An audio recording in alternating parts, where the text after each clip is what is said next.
Welcome back to our feature engineering series. Today, we are going to learn feature scaling, one of the most important steps in machine learning. Feature scaling means converting all numerical features into a similar range. If one feature has very small values and another has very large values, the model may give more importance to the larger values. Scaling helps the model treat all features fairly. Without feature scaling, machine learning models may behave incorrectly. Algorithms that depend on distance or gradient calculations get confused by large value differences. Feature scaling helps models learn faster and perform better. Imagine calculating distance using kilometers and time using hours. If distance values are very large compared to time, distance dominates the model.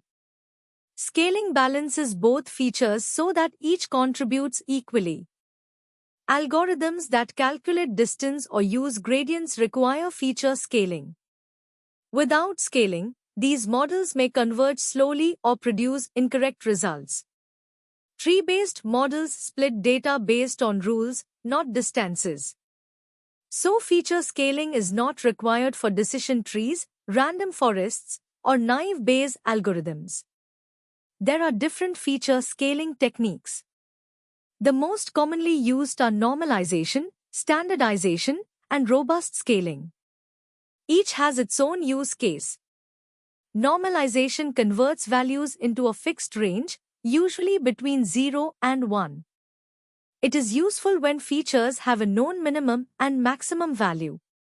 However, normalization is sensitive to outliers. Standardization converts data so that the mean becomes 0 and the standard deviation becomes 1. This method works very well for algorithms like linear regression, logistic regression, SVM, and neural networks. Robust scaling is useful when your data contains outliers. Instead of mean and standard deviation, it uses median and IQR, which are less affected by extreme values. Normalization is good when you need values between 0 and 1. Standardization is generally preferred for most machine learning models.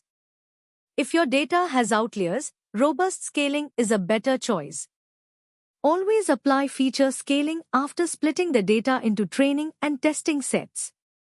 Use the same scaler fitted on training data for test data.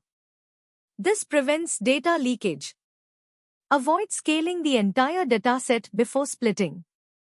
Never scale the target variable unless required. Always reuse the same scalar object.